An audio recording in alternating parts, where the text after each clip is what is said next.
Willie D Live. What's up, family? This is cold-blooded one here, fam. We got a mother who says she searched for 5 days, including on Mother's Day, for her missing teenage son, whom she eventually found charred and dismembered. And she said she searched with no help from the Eufaula Police Department, located in Alabama. Family, a lot of people are suspecting this may be the work of the Klan, or at least some people who move like the Klan. You dig what I'm saying? Check it out. And heartbreaking story tonight out of Barbour County, Alabama. The family of a missing 18-year-old says after searching for him for days, they made a horrifying discovery in the woods. Our Elizabeth White has more. A warning, the details in this story are disturbing. But they got to pay all I'm going to pay. Everybody that's involved, I want them to pay for my son. Everybody that's involved, going to pay for my son. Everybody that's involved, going to pay for my son. Everybody. A mother's grief is tangible, the pain unthinkable. For 5 days, Marcavius Rump's family searched for the missing 18-year-old after they say he was last seen Thursday, May 7th, getting into a car with an acquaintance. Then came disturbing information from the community. Fearing he had been badly hurt, the family launched their own search over Mother's Day weekend. I looked for 5 days for my son with no help from the Eufaula Police Department. No help. Me and my family in the rain on Mother's Day. I walked around through woods. Then Monday, in a muddy wooded area off of White Oak Church Road, their search ended in horror. They basically burnt my baby, shot my baby, burnt them up and chopped them up. And you were the one that found? Yes. How does a father deal with that? I'm dealing with it best I can right now.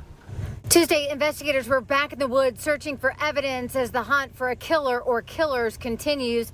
The family does believe someone known to Marcavius is responsible, but police so far have not named a suspect. Marcavius had just earned his GED and planned to become a welder, a young life cut tragically short. In Barbour County, Elizabeth White, WRBL News 3.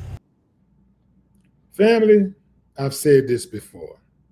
Is it me, or does it seem like the people who are hunting Black people typically hunt the best of what we have to offer? They typically hunt our young, our future, the ones who are in school, the ones who just graduated, the ones who had something going on, the responsible father, right? The responsible family man, the guy who helps out in the community. It always seems like it's that guy who is murdered, right? Like, even when you think about the police killings, you never hear about the police killing a gang member. I'm sure they do, but you never hear about it. You never hear about those type of cases, right? You're the police killed an unarmed gang member. We don't hear those type of stories.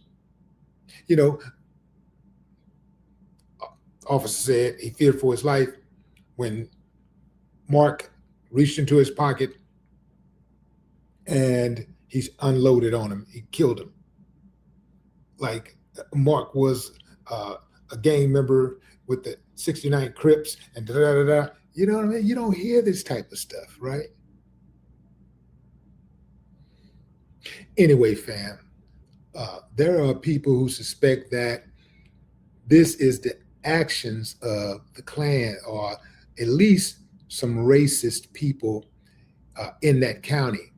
Now, from what I understand, this happened in a sundown town. This is Alabama. Alabama, Mississippi, Louisiana, the Carolinas, and even some parts of Texas are the worst. Worst of the worst, man. I'd never live there in any of those places. Never. I live in Houston. Houston is something totally different. It's a total different vibe going on out here.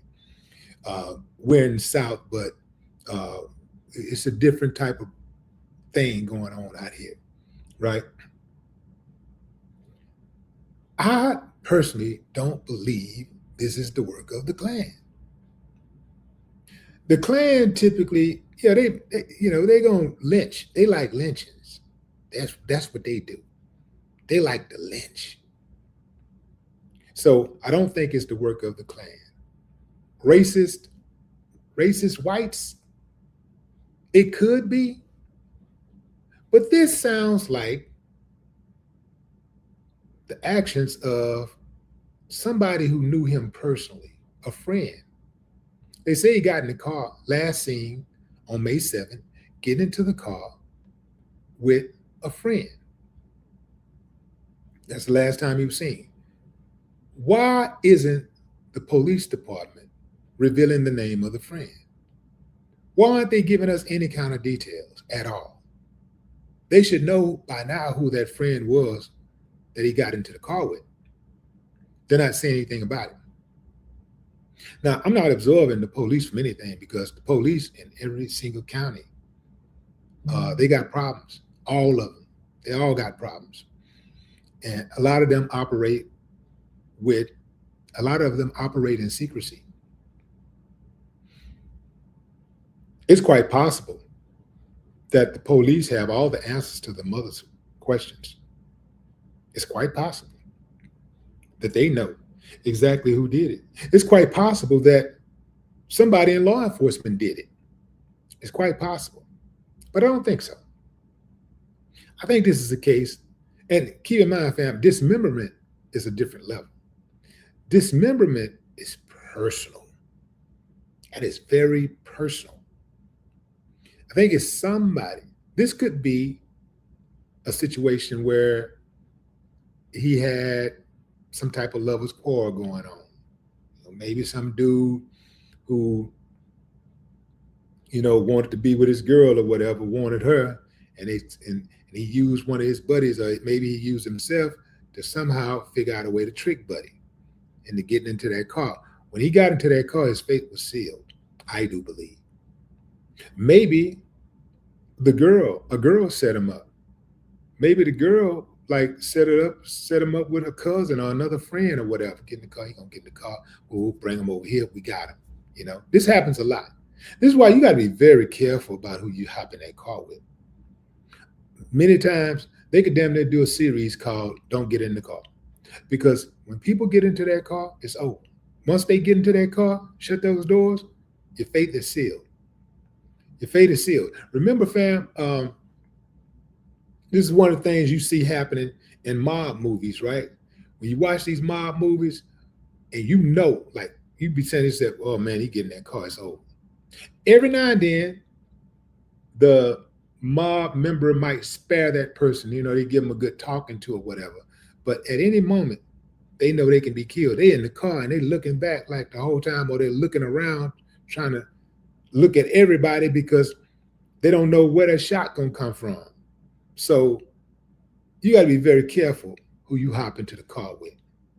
And you got to be very careful about the friends that you choose to be around.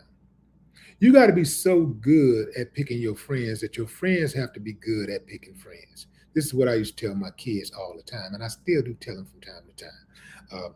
But they kind of tired of hearing me saying it. But I continue to, it's kind of like training, man. You got training those muscles, man. You got to keep on doing it, and you can't stop doing it, because once you stop doing it, you might get a little lazy. Next thing you know, you're out of shape. So you got to keep on going. You know what I'm saying? You got to keep smashing the gas.